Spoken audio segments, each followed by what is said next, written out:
Você quer aprender como que eu fiz para montar meu negócio online de sucesso e viajar o mundo? Então clica no link na descrição desse vídeo que eu vou te ensinar. No Morumbi, o São Paulo parece que tá se ajeitando, hein, Marcos? Chegou na final, ninguém esperava, foi o 9º time na fase de classificação, não era favorito contra o Ituano para alguns, contra o Palmeiras também não iria passar, chegou na final contra o Corinthians e deu um calor danado. Né? Não foi sorte, né? Ali eu acho que o São Paulo jogou o segundo tempo podia ser um pouco mais ofensivo, né? Ficou um pouquinho atrás, o Hernandes lá de pivô talvez não tenha sido a melhor opção, mas eu acho que o Cuca sabia por que estava fazendo aquilo. E infelizmente teve jogador que sentiu também e tal.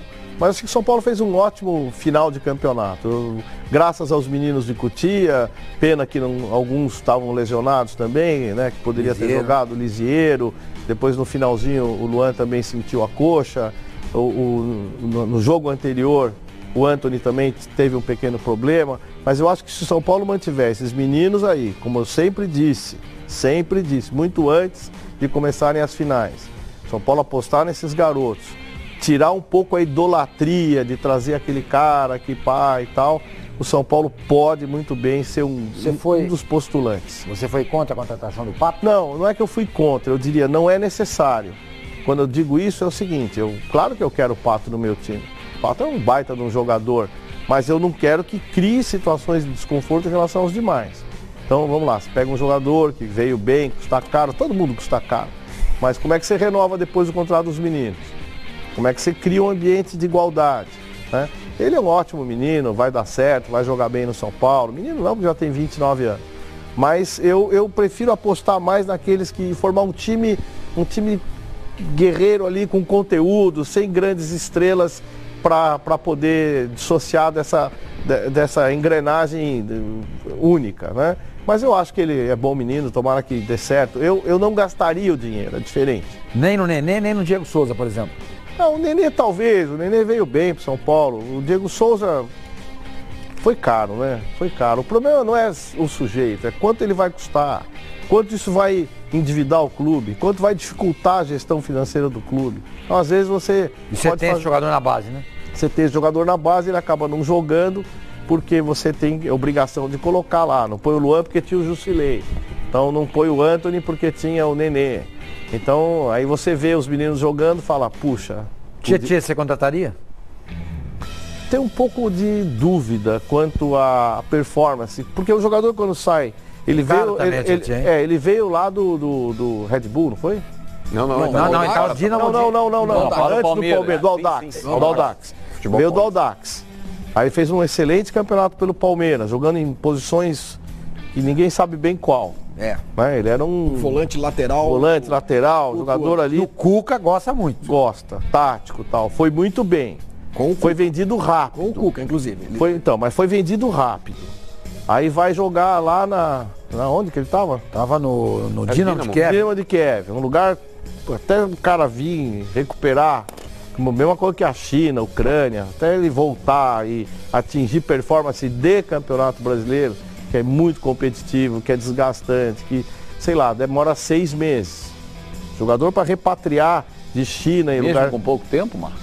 Pô, sim. Ele ficou pouco tempo lá, né? Pois é, mas é o suficiente para você ter desgaste e tal. Então, tomara que dê certo. Claro, bom jogador.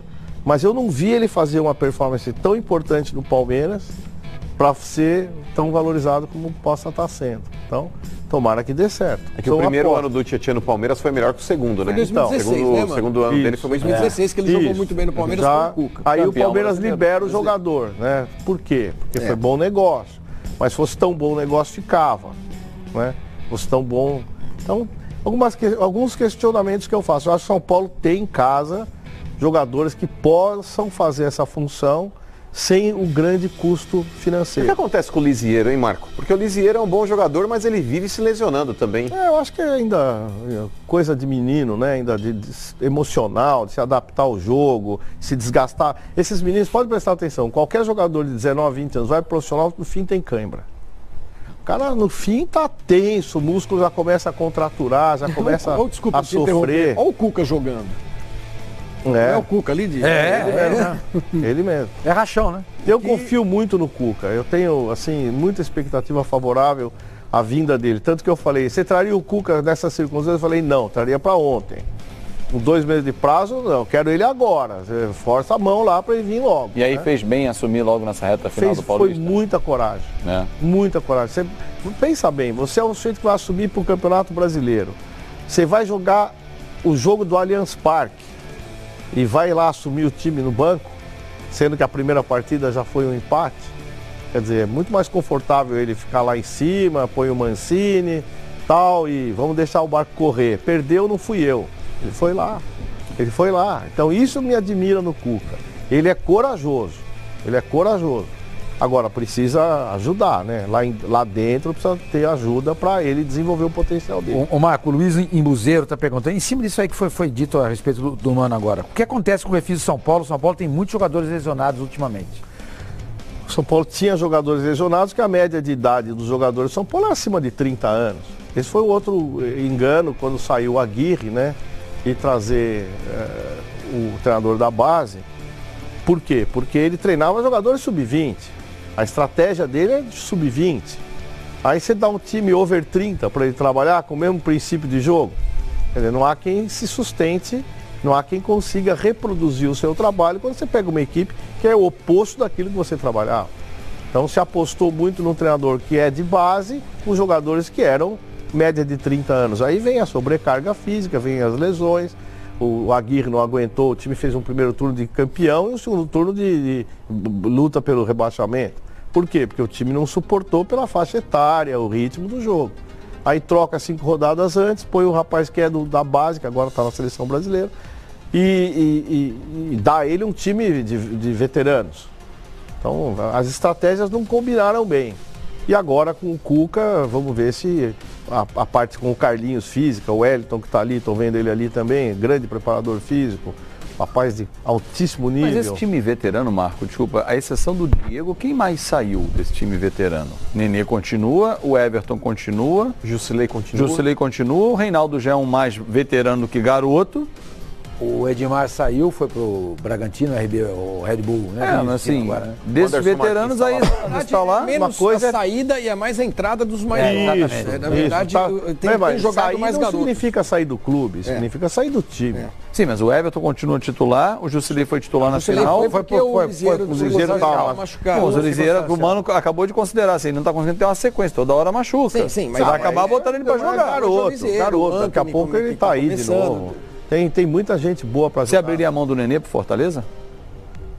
Precisa conversar com ele. Reserva, né? Vamos lá, eu sou amigo do Nenê, gosto muito dele. Tecnicamente é um jogador primoroso. Agora, essas coisas assim, senta aqui. Você está bem, você está afim. Você vai ficar no banco, você entra quando puder. Você vai dar o máximo. Você vai compreender isso? Você vai entender, vai ficar enchendo o saco? Não. Então fica. Você é um talento. Vai fazer bico? Isso. Aí não então, fica, assim, né? Futebol é resolvido no tete a tete. Vou perguntar outra coisa. Marco, a respeito do Carneiro. É triste. Queria que você falasse sobre isso. Tá com É um menino que veio pra cá, é um menino, né? Menino. Sozinho, entrou em depressão, escolheu um caminho errado. Né? São companhias, né? Eu falo sempre isso. Você, se fosse o presidente do São Paulo hoje, o que você faria com ele? Eu ia aceitar a punição, se houver, claro, porque se der a contraprova positiva, ele está suspenso 1 ano. Me parece que a legislação atual não permite nem que o jogador treine. Não. Eu acho um absurdo, que a única maneira de se reabilitar alguém é a laborterapia, o trabalho, né? Claro. Você tem que devolver, e ainda mais um atleta que o trabalho dele é o próprio corpo, quer dizer, você está privando o sujeito de continuar a vida esportiva dele. Nenhuma punição pode ser privada de você. É como se falar, você não pode comer mais, você é jornalista, não fala mais. Quer dizer, isso eu tenho que trabalhar, eu tenho que, pelo menos passado o período que eu estive punido, eu tenho que retornar em condições de trabalho. Quer dizer, você vai punir o sujeito 2 vezes, que é 1 ano. O cara, isolar, isso é absurdo. Isso é uma legislação. Aliás, a gente estava dizendo aqui absurdo. O Marco, se não é o caso de alguma entidade de peso no mundo, Isso é tão confrontar essa determinação. humanamente absurdo, porque não tem outra palavra. É desumano. Que não é desumano, não é o caso de uma CBF, nós estamos até aqui a CBF, ou um clube. Você que tá lá, Marco, na olha, escuta aqui, olha, dona FIFA, eu acho, nós não nós vamos seguir esse cara. Eu acho que cabe nos conselhos da FIFA debater esse aspecto, os conselhos médicos. Tem gente. Né? Pois é porque se confunde muito a droga social com a droga do desempenho. Sim. Eu acho inaceitável algum atleta usar drogas para ampliar o seu desempenho. Também acho. Absurdo. Agora, o cara tomou o remédio errado lá, um desses de gripe e tal, até tomei ontem. Se fizer antidoping, dá positivo. Então, vamos lá. Esse é um doping ocasional. O social, que é a droga do consumo mundial aí, da cocaína, da maconha e derivados. Pô, esse cara precisa de tratamento, precisa de orientação, precisa de ajuda. De punição. E não é punição. Então, desportivamente, sim. Olha, a punição. Não, a punição tem que haver, desportiva, claro, assim. Mas sabe como é que eu faria? Assim, a grosso modo, lógico, não legislo nisso, mas eu, como médico, olha, o cara vai ficar suspenso, sei lá, 3 meses. Só que nesse período ele vai fazer e pagar do bolso o antidoping dele semanal. Semanal vou colher vai ser avaliado. Vou colher tua urina. Ninguém faz isso, ele está suspenso 1 ano e ninguém já o cara vai ficar debaixo da ponte. E algumas decisões são até mais radicais. Aquele garoto do Santos, Vitor Diogo. A primeira pena que ele pegou foi de 4 anos, gente. Aí o Santos recorreu, caiu para 2. E acho que nos próximos dias aí vai ter hoje, uma o Santos revisão. está indo em Brasília pedindo uma revisão. Porque por droga social, cara, é o problema do mundo, né? Do mundo, da sociedade, do jovem, né? Imagina se fosse seu filho. Sim. Né? Então eu acho que não tem nenhum sentido você privar o sujeito de... Você sabia, não pode nem entrar no estádio de futebol. Isso é um absurdo. Quando o Dinei teve esse problema comigo, foi o primeiro, acho que de cocaína lá no Curitiba, o Joel Malucelli, que eu faço questão de elogiar todo o tempo, ele virou para eu tenho 6 filhos, o que nós vamos fazer com ele? Foi assim que ele falou comigo, nós não vamos largar isso. E a sociedade de Curitiba é uma sociedade forte, um pouco mais tradicional e tal, conservadora. E não, ele vai treinar, vai ficar treinando com a gente aqui. E foi por conta disso, e apoio do Coronel Ferrarini, de outras pessoas depois. Mas a época podia, né? Então, mas era o certo. Claro que sim. Era o certo. Claro. É isso que você está falando, né? É isso que eu estou dizendo. Então nós desenvolvemos nele, e ele foi espetacular, eu sempre vou lembrar com carinho e saudade do Dinei, porque ele se propôs a fazer isso tal, e conseguiu. Tanto que depois ele fez um sucesso enorme no Corinthians. Ele dava palestras, né? Dava, falou, fez um monte de coisa boa. Bacana. Então, quer dizer, a gente conseguiu superar isso de uma forma positiva. Agora, você pega o cara, tranca ele dentro de casa, ele vai se suicidar, ele vai agredir, ele vai bater em quem bateu nele. Imagina, uma pena de 4 anos. Você decreta o término da carreira do cara. Agora, se for por anabolizante, se for por ganho de performance, trapaça, bane o cara do esporte, trapaceiro, ladrão. Agora, se o sujeito faz isso porque ele não conseguiu se controlar, pô, aí é o fim do mundo você punir o cara. Quer ajudar e não quer usar a mesma régua. O Wagner Luiz está dizendo aqui, Marco Aurélio, com sua lucidez, é uma luz para o atual futebol brasileiro. Fala com conhecimento e de uma forma simples. Obrigado. O torcedor de São Paulo pede demais você, presidente do clube. Quando que isso vai acontecer? Cara, o processo político lá é tão complexo, tão cheio de pequenos grupos, de pessoas que lutam por determinados poderes e tal, que eu sempre falei isso. Se eu um dia for presidente de São Paulo, será pelo São Paulo, não por mim. Eu não tenho nenhuma vontade ou necessidade de ser presidente de São Paulo para o meu ego, para a minha satisfação pessoal, para eu contar na esquina, porque eu já fiz o que São Paulo precisava. Fui campeão do mundo com São Paulo, trabalhei 20 anos lá, fui médico, cuidei de inúmeros ídolos que hoje são meus amigos. Enfim, a minha vida lá está totalmente preenchida e rica.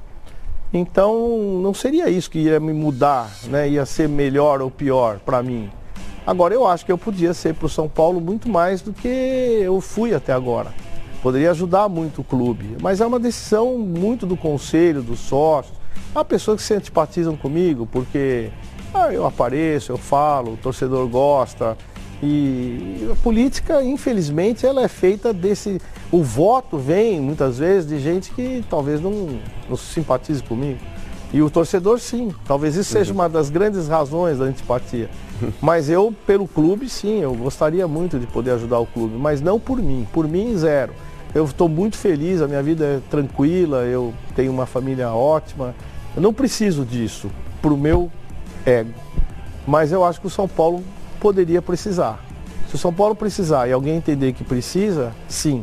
Caso contrário, eu fico muito bem na arquibancada assistindo as partidas. O Júnior Matias, mano, tá dizendo o seguinte. Mano, a punição... Agradeço as palavras do rapaz. Ah, sem dúvida.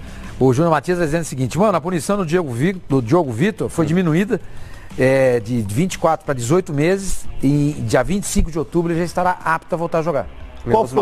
Qual foi a causa? Cocaína. Cocaína. É igual o caso de semelhante do Carneiro. E é que ele teve alguns problemas. E eu vi umas fotos dele, ele tá gordo. Ele tá gordo. Claro, porque toma antidepressivo, aí começa a entrar em uma crise pessoal e tal. E aí acabou. Decretam o término da carreira. Se o cara pegou o convívio com os outros atletas. Foi pego com droga, tá bom, vai treinar aqui de manhã, de tarde e de noite. Vai morar no clube. Pô, vou cuidar de você, vou te abraçar. Claro. Porra. Ô Fabinho, você tem aí informações do Botafogo? O que vai estrear é o Eduardo Barroca, né? Novo treinador, ele tá de volta. O Diego Souza não joga porque tá machucado. E no contrato... sim, ele foi contratado. Ele saiu do Corinthians, ele era do Botafogo. Ele saiu do São Paulo. Não, Eduardo Barroca. Tá. Aqui ele perguntou se está efetivado Eduardo Barroca, não é isso? Eduardo Barroca era do Botafogo, foi pro Corinthians e agora já voltou como treinador do time profissional, já efetivado, sim. O Diego Souza tá machucado, mas mesmo assim o contrato, aquelas... bobagem, né? Eu te empresto, mas se jogar contra mim tem que pagar uma multa. 400 pau. E Botafogo não pagaria também, porque não tá nadando de braçada, mas ele tá machucado. E não paga depois. Aliás, o Inter fez isso, o Flamengo fez isso com o Inter do Hever, aquela confusão toda. Como novidades, a volta do Joel Carli, a zaga do Botafogo, ele ficou fora da reta final do campeonato estadual com problema no ombro, tá de volta. Vai jogar do lado do Gabriel, que veio do Atlético Mineiro. Tem o Bochecha, que é jogador que o Barroca conhece bem da base, jogou com ele. Esse é bom, esse esse que você gosta. Bochecha, esse eu gosto, esse é bom. O ataque tem Pimpão. Eu sou fã do Pimpão. Pimpão. Ontem deu um Pipico do Santa Cruz. Pipico. Aqui a gente tem o Pipinho. Nós temos um Pipinho. O Eric vai ser o falso 9. O falso 9. O que você acha do falso 9? Isso é uma bobagem. Teremos o Cícero também, não, mas olha só, tem uma importância, mano, que o Marco vai poder até discorrer um pouco mais, Sormani. Porque esse falso 9 vai quebrar as linhas do São Paulo. Então, pode quebrar as linhas? Vou saber. Uma marcação alta, né? O cara vai flutuar. Vai flutuar. Mas o ataque vai ter exatamente isso. O Eric, que é um jogador que joga no lado do campo, da beirada, como era um ponta dos bons velhos e tempos, e o Pimpão do outro lado, e o Cícero, que é um cara que tem essa facilidade de entrar na área, tem bom cabeceio, mas é um cara que vai ficar, esses três vão ficar ali na frente, fazendo um furdunço, né, um tumulto, o João Paulo um pouco mais atrás. É o Botafogo que, segundo o Barroca, vai para vencer o São Paulo, no Morumbi. Então vamos fazer o seguinte, vamos opinar sobre esse jogo? Flavinho, o que você acha que dá? Acho que dá São Paulo. Eu estava lendo aqui sobre o Barroca, juro que eu não o conhecia. Foi o técnico mais jovem a vencer um jogo de Série A até hoje. Contra o Flamengo, dirigindo o Bahia, aqui no Rio de Janeiro, goleou o Flamengo. Sinceramente, eu não 2011. Associando quando o Joel Santana estava para assumir o Bahia e aí ele internamente ficou. O nome é figura. Mas eu acho que o Botafogo... Dá São Paulo. Oi? Você acha que dá São Paulo? Acho que dá São Paulo. Acho que o Botafogo ele tem de entrar nesse campeonato com a consciência de que não cair já tá bom. Marco. Não, São Paulo. O Marco, tem muita mensagem do torcedor de São Paulo te elogiando, pedindo para você assumir a presença do São Paulo. Enfim, você sabe disso, né? Você sabe. Eu sinto isso, é diferente, né? Todo lugar que eu vou, no aeroporto, no jantar. Ontem mesmo eu estava aqui no shopping aqui da Barra, passaram torcedores de outros clubes e perguntaram sobre isso. Então, é gostoso, é muito legal, bom. Né? Não me muda em nada, volto a dizer, não muda nada. A minha vida já está concluída em grande parte. Então, daqui para frente é só não errar. Não posso errar mais. A gente fica com uma idade que se errar é uma desgraça, né? Então eu não posso jogar fora o que eu conquistei. É como um cassino, né? Você ganhou as fichas, são todas aqui. Você vai arriscá-las ou vai embora para casa? Então, você vai para casa. Pelo São Paulo, eu arriscaria as fichas. Botafogo e São Paulo. 2-0 São Paulo. Mano? São Paulo deve vencer bem, inclusive, viu, Sormani? Amanhã tem a estreia do Pato, né? Tem a estreia também do Tietê. O Vitor Bueno deve começar o jogo no banco. Eu acho que o São Paulo vence, inclusive, com o gol do Pato na estreia. Como é que começa o jogo no banco? Sentado no banco. Começa a partida e o cara vai estar sentado no banco. Termo. Vai começar no banco. Vai começar o jogo no banco. Não, porque o jogador ele tá fazendo parte da partida. Lógico que eu tô brincando, mano.